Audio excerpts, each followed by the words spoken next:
We greet our friends everywhere with Chapter 5 of This Is My Song, the story of Fanny Crosby. This is another in the series Stories of Great Christians, and comes to you from the Moody Bible Institute of Chicago.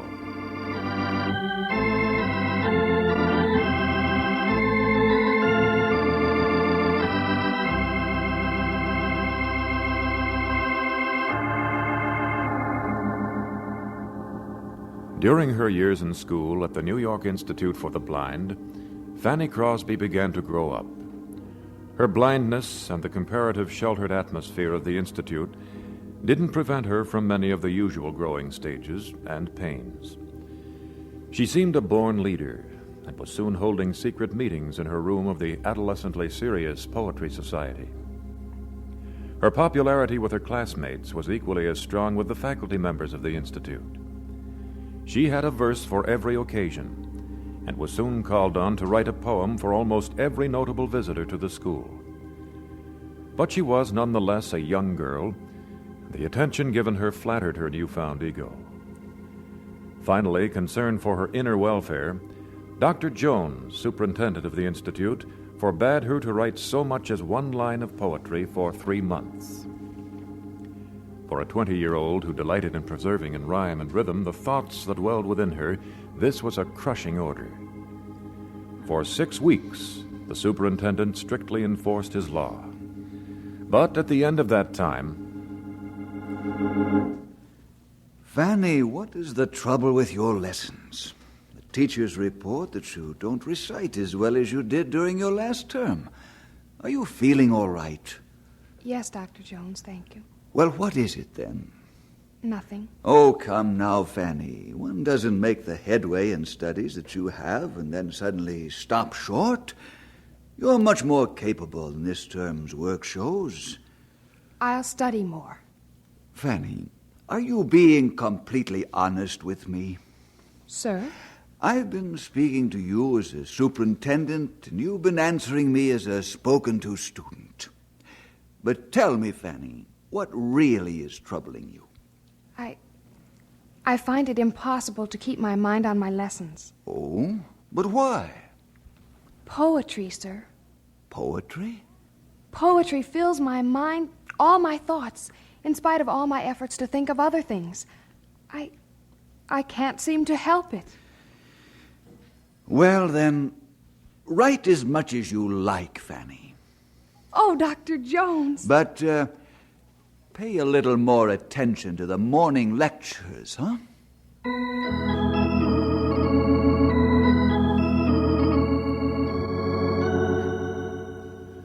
Poetry was Fanny Crosby's life.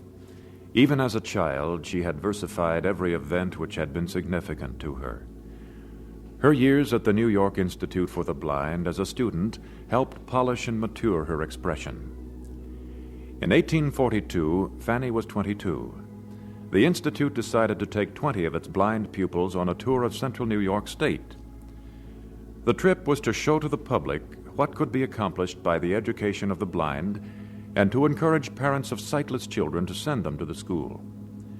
Of course, Fanny was one of those selected to represent the Institute.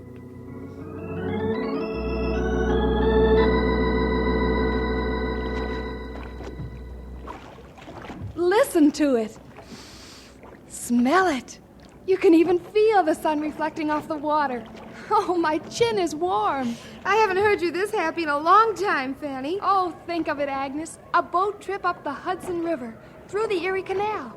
Meeting people, doing things, all new. Listening to you is making me excited about the trip. But aren't you a little afraid? What of?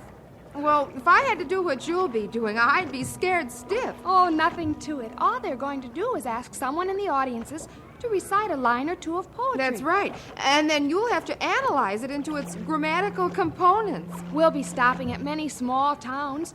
How much in the way of complicated poetry can a small town know? I'm afraid of only one thing. What's that? That it'll look like more of an accomplishment than it really will be.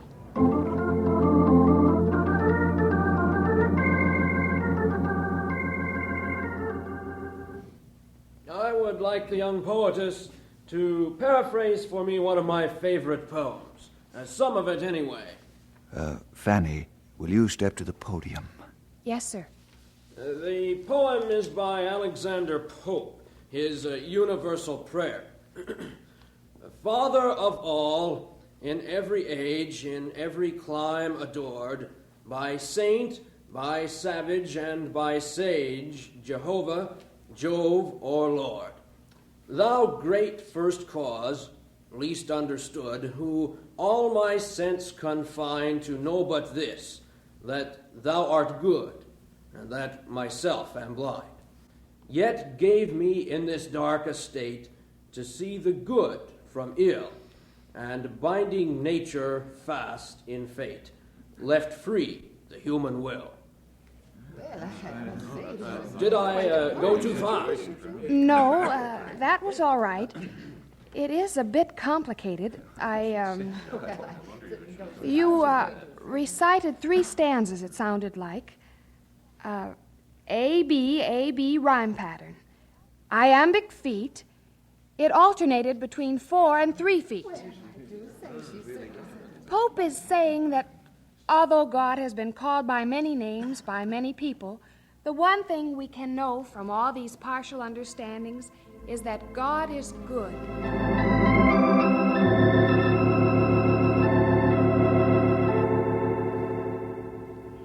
At each demonstration, Fanny amazed her listeners with perception and understanding of what was thrown at her from the audience. It was hardly the easy time she'd expected, but it served to sharpen her poetic senses to an even keener edge. The trip was a thrilling one. When the group stopped at Niagara Falls, It's beautiful! It's beautiful! Listen! Oh, here nature has composed one of her mightiest poems.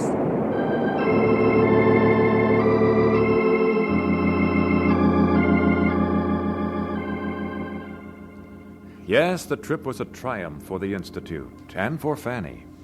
She was growing up, maturing, and so was her poetry. Her home was near an ancient wood, where many an oak gigantic stood, and fragrant flowers of every hue in that sequestered valley grew. What's that you're reading, Fanny? Oh, just a poem. Yours? It isn't anywhere near finished. It's so full of sights, as though you'd actually seen the wood. Sometimes I think I have. It's been described to me so many times. I thought so. The her in that poem is you. That's right. It's beautiful, Fanny. Do you have any more written? A few more lines. Go on. A church there reared its little spire, and in their neat and plain attire the humble farmers would repair on Sabbath morning to worship there. That's as far as I've gone with it. You were able to see so many things. In a way, that's what I want the poem to say. I'm calling it The Blind Girl. The trip showed me how many wrong ideas people have about us who are blind. Some of those parents of blind children, hiding them away as though they were some kind of freaks. Maybe if they can understand what the world can mean to a blind... I'll get it. Who is it? Dr. Jones would like to see Miss Crosby in his office as soon as it is convenient. I'll come right down, thank you. I'll tell him. I hope you'll read me more of that poem as you write it, Fanny. Who knows? Maybe I'll publish it and give you an autographed copy. When you write things like that, it helps me to look more at things. You know, experience them more.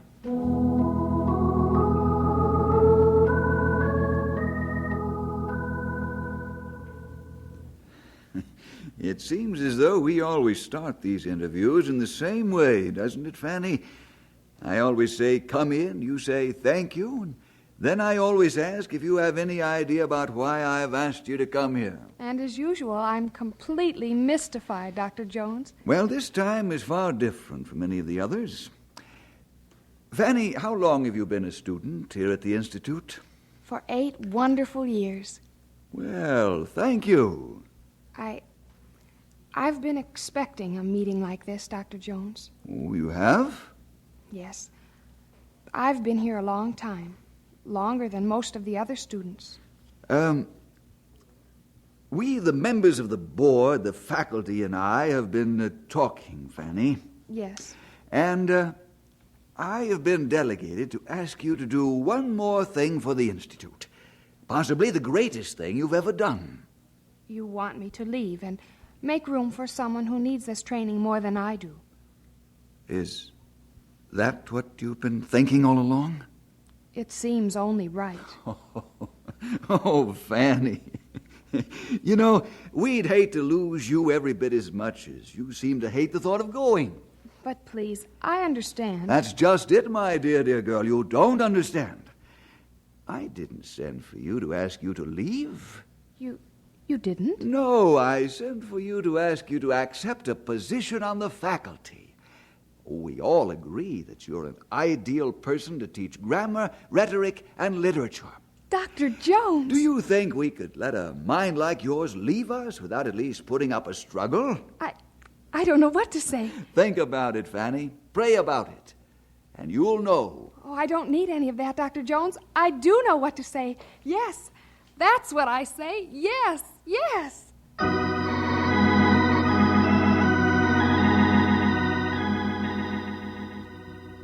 To many people in Fanny Crosby's new position, it would have meant a rest from studies. But Fanny was not like many people. She increased her studies, constantly working to perfect her literary technique.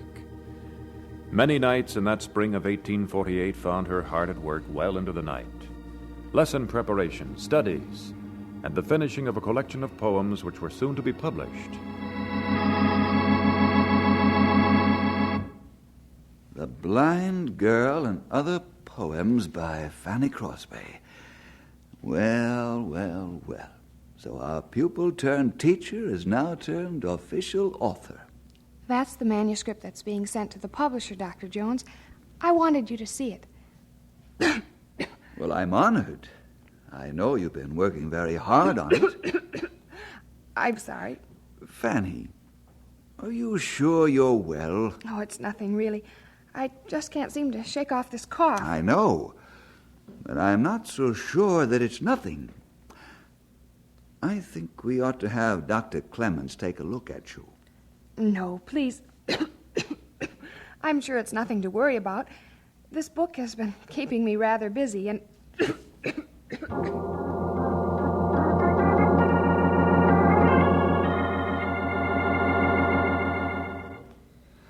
Well, Doctor? You're right, Dr. Jones. She's suffering from a far from mild case of exhaustion. What she ought to do is to get complete rest for a few months at least. You don't know Fanny Crosby. Oh, yes, I do. That's why I said that's what she ought to do. Perhaps between the two of us, we can convince her to some kind of approximation of what she needs. If we don't... Yes, Doctor? The way she's going, I think we'd better do what we can.